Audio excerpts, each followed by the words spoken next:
تو میں نے عرض کیا کہ بالکلیہ اسباب اور اہل کا ترک کرنا لوگ اس کو قربانی سمجھتے ہیں، لوگ اس کو قربانی سمجھتے ہیں۔ ہم تو دنیاوی شعبوں کی ملازمتیں بھی چھڑوانا نہیں چاہتے 4 مہینے لگوانے کے واسطے، ورنہ ساتھی مشورہ دیتے ہیں کہ تم ملازمت چھوڑ دو، ملازمت تو اور بھی مل جائے گی، ملازمت تو اور بھی مل جائے گی، تم ایسا کرو چھٹی نہیں ملتی تو 4 مہینے ملازمت چھوڑ کے 4 مہینے لگا لو۔ یہ حرکت وہ لوگ کرتے ہیں، یہ حرکت وہ لوگ کرتے ہیں جو سمجھتے ہیں کہ کسی شعبے میں ملازمت کرنا پیسہ کمانے کے لیے ہے، اس لیے پیسہ کمانے کے لیے۔ حالانکہ ایک مسلمان کا پیسہ کمانے کا ارادہ، ایک مسلمان کا پیسہ کمانے کا ارادہ کرنا کتنی گھٹیا بات ہے۔ ایک مسلمان کا پیسہ کمانے کا ارادہ کرنا، تمہیں میری بات توجہ سننی پڑے گی، بہت توجہ سننی پڑے گی۔ تم بات کو غلط مطلب نکالو گے اپنے ذہن سے، اور میرے ذہن میں جو مطلب ہے اس کو غور نہیں کرو گے۔ یہ بڑی مصیبت ہے اس زمانے میں۔ ہاں، بجائے جو میں چاہتا ہوں اس طرف توجہ کرنے کے، اپنے دماغ میں جو کچھ لیے بیٹھے ہو اس کو غلط رخ پر لے جاؤ گے۔ سنو غور سے، مسلمان کا کسی بھی شعبے میں ملازمت کرنے سے پیسے کا ارادہ کرنا بڑی گھٹیا بات ہے، بڑی گھٹیا بات ہے۔ میں اس شعبے کا ملازم پیسے کمانے کے لیے نہیں ہوں، بلکہ میں اس شعبے کا ملازم اس شعبے میں دین و دعوت کو قائم کرنے کے لیے ہوں۔ اس شعبے میں دین و دعوت کو قائم کرنے کے لیے یہ شعبہ دین پر آئے، اس شعبے میں اعمال دعوت زندہ ہوں، میں اس مقصد کے لیے اس شعبے کا ملازم ہوں۔ جتنے بھی دنیا میں چھوٹے بڑے ملازمین مختلف کمپنیوں میں، مختلف حکومتوں میں، وزارتوں میں اور دنیا کے مختلف شعبوں میں ملازم ہیں، یہ سمجھتے ہیں یہ تو پیسہ کمانے کے لیے ہے، اب 4 مہینے لگانے ہیں، لہذا ملازمت چھوڑوں، جس 4 مہینے لگا کے آؤں گا تو میرے پاس تو بہت بڑی میری پاس ڈگریاں ہیں اور بڑی میرے پاس صلاحیت ہے، میں جہاں چاہوں گا مجھے پھر مل جائے گی ملازمت کیا بات ہے، ملازمت کیا بات ہے۔ ایسے لوگ ان شعبے والوں کو دعوت کی طرف لا نہیں سکتے جو ان کے شعبوں کو پیسہ کمانے کی غرض سے ان شعبوں میں لگتے ہوں اور جب چاہیں چھوڑ کے آ جائیں۔ ایسے لوگ ایسی کمپنی والوں کو مطمئن نہیں کر سکتے۔ اللہ نہ کرے اس بے اصولی سے یہ مزاج نہ بن جائے کہ بھائی کوئی غیر تبلیغی عالم ملازم رکھیو تاکہ تمہارا کام پورا کرے، تمہارا کام۔ میں حیران ہو گیا، اتنا افسوس و غم ہوا۔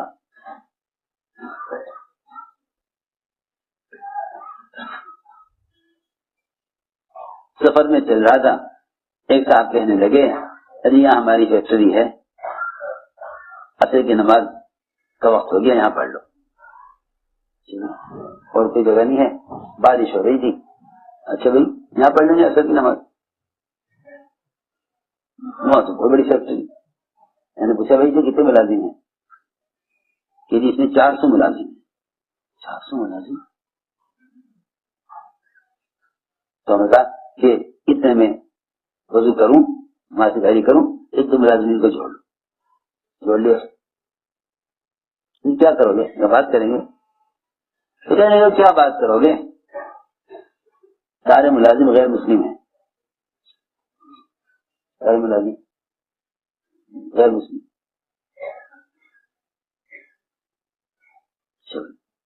کیوں؟ ہائے ہائے، کیسے افسوس کی بات ہے. کہنے لگا کہ مسلمان ملازم اگر رکھیں تو فیکٹری چلتی نہیں ہے، اور میں تو ایک یہاں کا سپروائزر ہوں، دیکھتا ہوں ان کی فیکٹری کو. اگر مسلمان ملازم رکھیں تو وہ کام پورا نہیں کرتے، کیونکہ وہ درمیان میں نماز کے لیے جاتے ہیں. درمیان میں نماز کے لیے جاتے ہیں. بڑا افسوس ہوا مجھے. میں نے دیکھو، اس نے یہ یقین نہ کیا کہ اگر مسلمان ملازم 5 وقت نماز کے لیے جاوے اور کام کے درمیان نماز کے لیے جائے تو اس کی نماز کے عمل سے میرے کام میں کتنی برکت ہوگی. اس کا یہ خیال نہ آیا. اس کا خیال آیا کہ اگر یہ ہر نماز کے لیے چھوڑ کر جاوے گا تو ہر نماز کے کم سے کم مسجد میں آنے جانے سنتیں فرائض کے 20 منٹ نکال دو تو 5 نمازوں کے یا 4 نمازوں کے کتنے منٹ ہو گئے. اتنی دیر فیکٹری بند رہے گی تو کیا نقصان ہوگا. یہ خیال نہ کیا کہ اگر یہ نماز پڑھتے ہوئے کام کرے گا تو اللہ رب العزت غیب سے کتنی برکتیں نماز کے عمل سے اس میں ڈالیں گے. مجھے بہت ہی افسوس ہوا.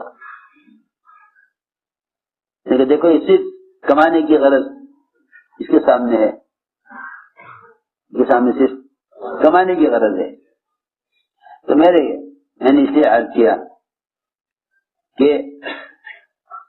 کسی بھی شعبے میں ملازمت پیسہ کمانے کے لیے نہیں ہے، بلکہ اس شعبے میں دین اور دعوت کو قائم کرنے کے لیے ہے. اس لیے ہم اس کا مشورہ نہیں دیتے کہ کام کے لیے ملازمت چھوڑ دی جائے، بلکہ اس شعبے میں دین و دعوت کو قائم کرنے کی کوشش کرتے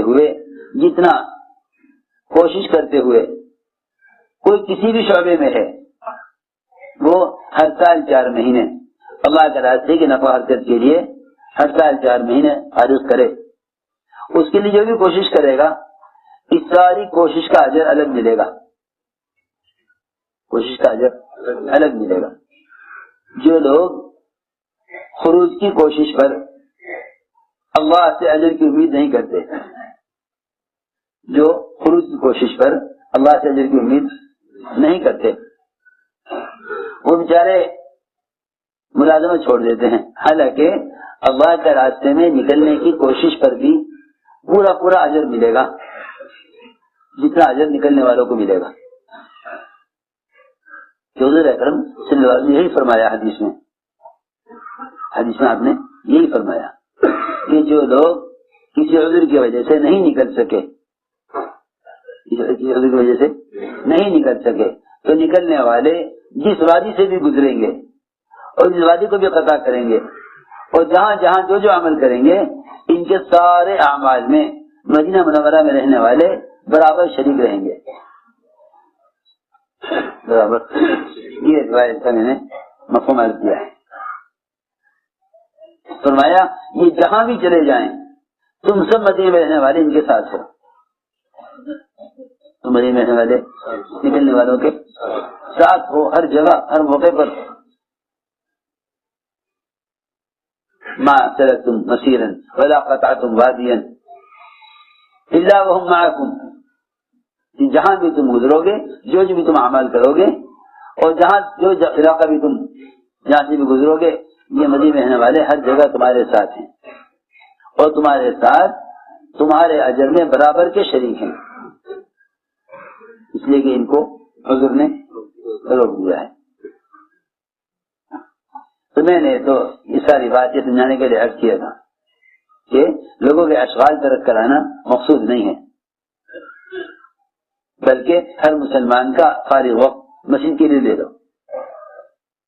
ہر مسلمان کا فارغ وقت مسجد کے لیے دے دو. اصل بات یہ تھی کہ ہر مسلمان کا فارغ وقت مسجد کے لیے دے دو. تو میں نے عرض کیا کہ حضور اکرم صلی اللہ علیہ وسلم نے تربیت اور تعلیم کے لیے اصل امت کو مسجد سے جوڑا تھا، مسجد سے جوڑا تھا۔ پہلی بات ہے یہ کہ یقین کی درستگی کی اور ایمان کے میں کمال پیدا کرنے کا اصل تعلق مسجد کے ماحول سے ہے، کہ یہاں آ کر اپنے ایمان میں کمال پیدا کرو، یہاں آ کر اپنے ایمان میں کمال پیدا کرو۔ جتنا ایمان میں کمال ہوگا اتنا ہی عبادات میں بھی کمال ہوگا، اتنا ہی عبادات میں بھی۔ ہمارے ایسا فرماتے تھے اللہ کے راستے کی یہ نقل و حرکت ایمان اور عبادات میں کمال پیدا کرنے کے لیے ہے، ایمان عبادات میں کمال پیدا کرنے کے لیے ہے۔ یہ اللہ کے راستے کی نقل و حرکت ایمان اور عبادات میں کمال پیدا کرنے کے لیے ہے۔ اسی لیے قرآن میں نماز کو ایمان کہا ہے، قرآن میں ایمان کو قرآن میں نماز کو ایمان کہا ہے، قرآن میں نماز کو ایمان کہا، قرآن میں نماز کو ایمان بھی کہا ہے۔ کیا مطلب ہے کہ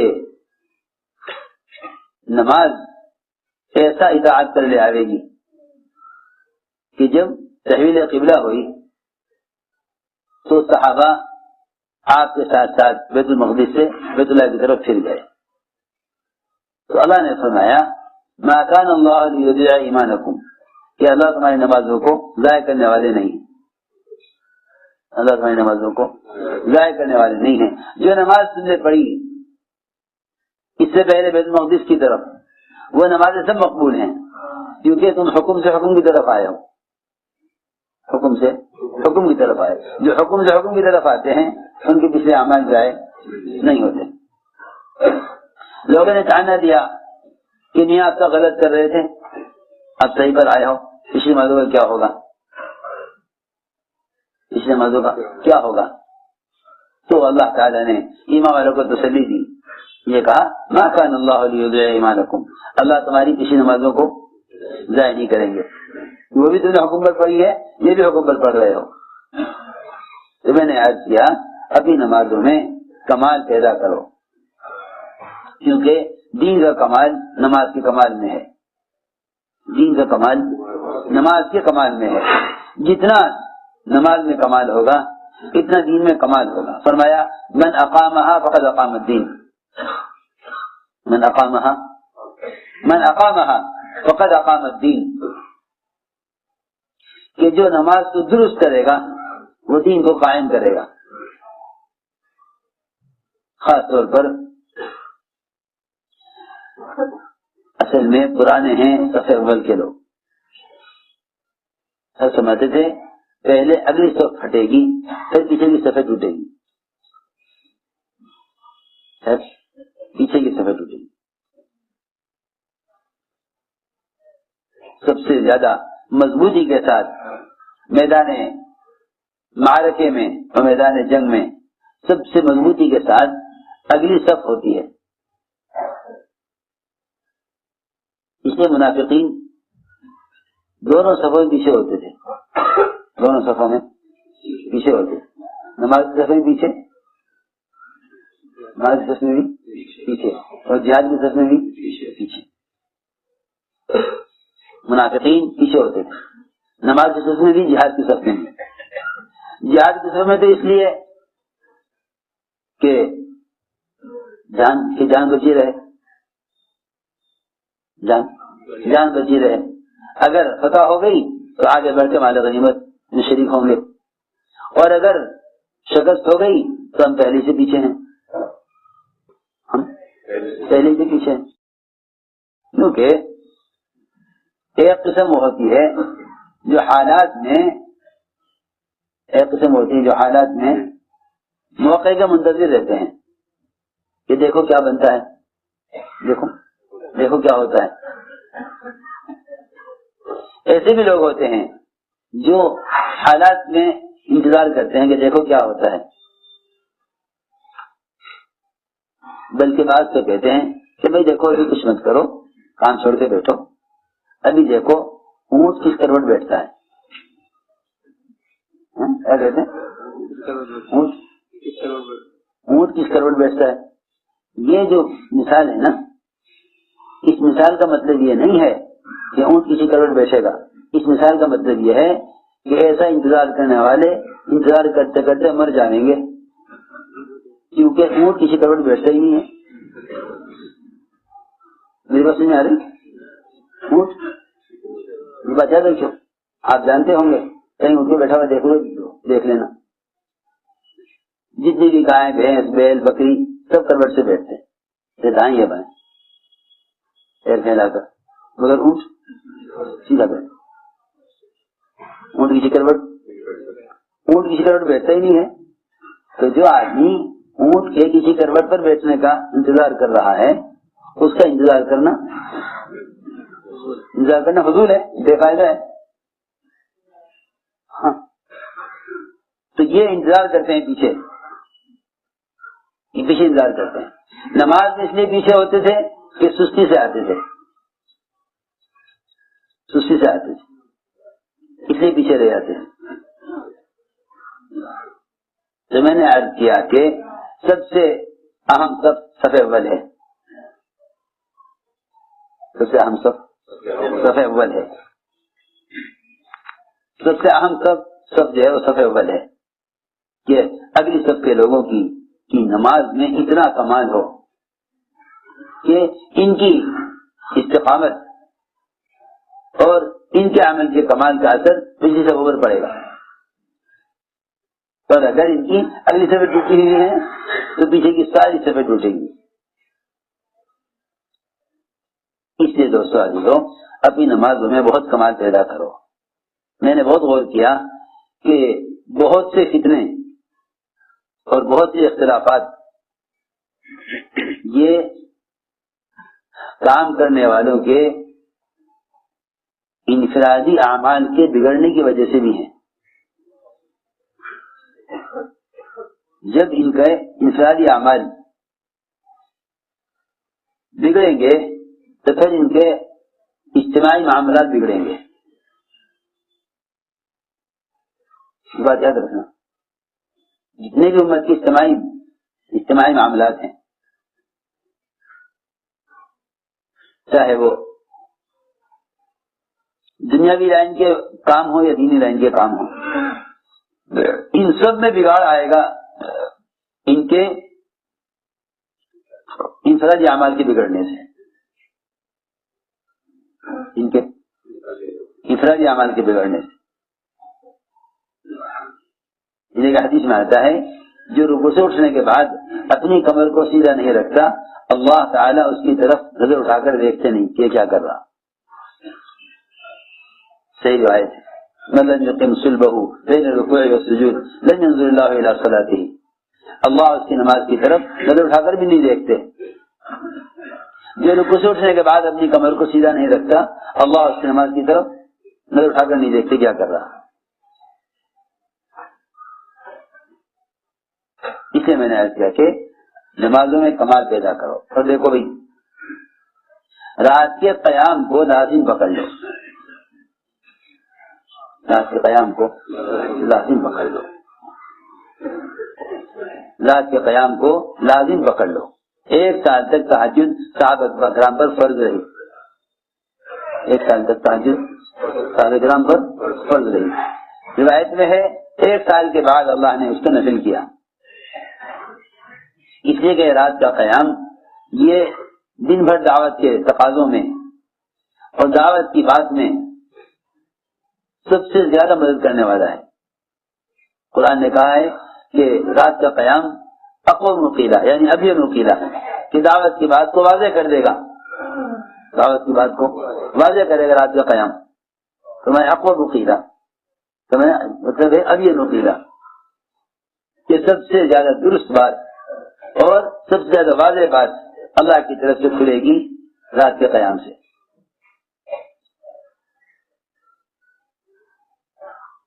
دوسرا فائدہ یہ ہے کہ جتنی بھی آپس کی رنجشیں اور اختلافات اور جتنے بھی گناہ ہوتے ہیں چھوٹے یا بڑے، وہ نفس کے دباؤ، نفس کے تقاضے سے ہوتے ہیں. لیکن لوگ اپنے تمام گناہوں کے اسباب اپنے سے باہر تلاش کرتے ہیں. کچھ الزام ماحول پر، کچھ الزام شیاطین پر، کچھ الزام غیروں پر. حالانکہ جو شخص اپنے گھر میں دشمن کو پال رہا ہو، اس کا یہ کہنا کہ مجھے باہر کے دشمنوں کا ڈر ہے،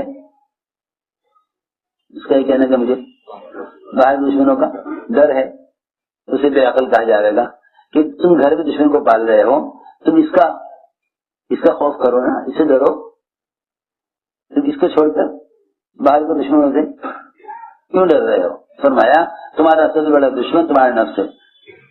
ان عدوک الذی بین جنبیک، سب سے بڑا دشمن تو تمہارا اپنے اندر ہے. تم اس کو تو بھلائے ہوئے ہو، اس کا تو اکرام کر رہے ہو، اس کا اکرام کرتے ہو، اس کا تو اکرام کر رہے، اور باہر کے دشمنوں سے مقابلہ چاہتے ہو. بتاؤ میرے دوستوں عزیزوں، آستین کا سانپ خطرناک ہے، یہ جنگل کا سانپ خطرناک ہے.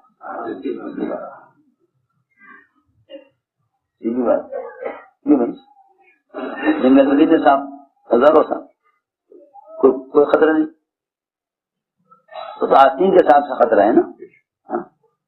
ان عدوک الذی بین جنبیک، تو میں نے عرض کیا سب سے بڑا دشمن نفس، اس کو کچلنے کا سب سے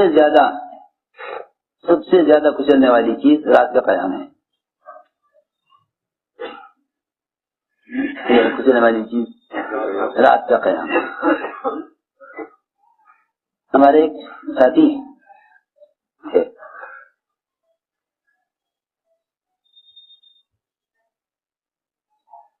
مشورے میں آگے بیٹھے تو کہنے لگے کہ آج مشورے میں سوچ رہا تھا کہ مشورے میں آج کیسے بات رکھ سکوں گا اور کیسے رائے پیش کر سکوں گا. میں کہتا ہوں کیا ہو گیا؟ کہنے کہ میں نے طے کیا ہوا ہے کہ مشورے میں رائے پیش کرنے کے لیے اس دن اہتمام کروں گا جس دن رات کا قیام نہ چھوٹے. آج میں رات کا قیام چھوٹ گیا تو سوچ رہا مشورے میں بیٹھا کہ کیسے صحیح درست رائے پیش کر سکوں گا جب رات کا قیام نہیں ہوا. رات کا قیام نہیں ہوا تو مشورے میں امور کیسے پیش کروں گا، رائے کیسے پیش کروں گا، درست رائے صحیح بات تو یہ بھی کہہ سکوں گا جب رات کے قیام میں اور رات کی تہجد میں دعاؤں میں اللہ سے اس امر کو اور صحیح بات کو اللہ سے مانگ لیا ہو جس کو کل کے مشورے میں پیش کرنا ہے. ایک مسئلہ تھا پیش کرنا صحیح میں نہیں آ رہا، کیسے پیش کروں کیونکہ رات کا قیام نہیں ہو سکا. ابھی تک ہم نہیں سمجھتے کہ ہمارے دن بھر کے مشوروں اور تقاضوں اور یہ جتنے تجویز والے ہیں ان سب کی تجاویز کا اللہ کی طرف سے الہام ہونے اور ان تمام تجاویز میں اللہ کی مدد کے شامل حال ہونے کے لیے رات کے قیام کو کتنا دخل ہے اللہ مجھے معاف فرماوے.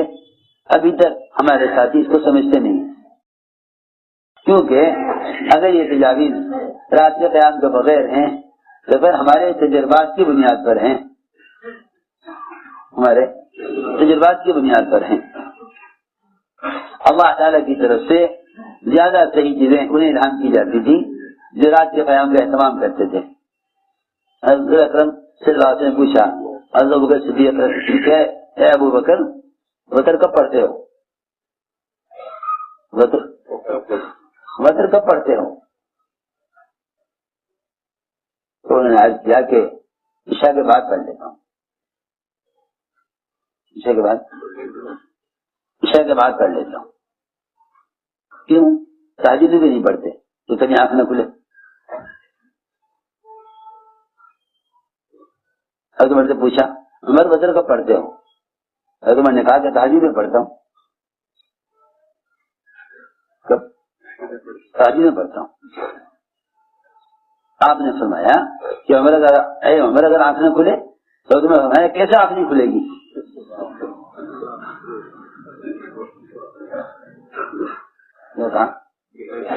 آنکھ کیسے نہیں کھلے گی؟ آنکھ کیسے نہیں کھلے گی؟ درمیان رات میں تہائی رات پر عمر رضی اللہ تعالیٰ عنہ اپنے گھر والوں کو ایسے جگہ دیا کرتے تھے جیسے تم کسی کو ظہر کی نماز یا عصر کی نماز کے لیے اٹھاؤ اور آیت پڑھتے تھے وامر اہلک بالصلاۃ واصطبر علیہا لا نسألک رزقا.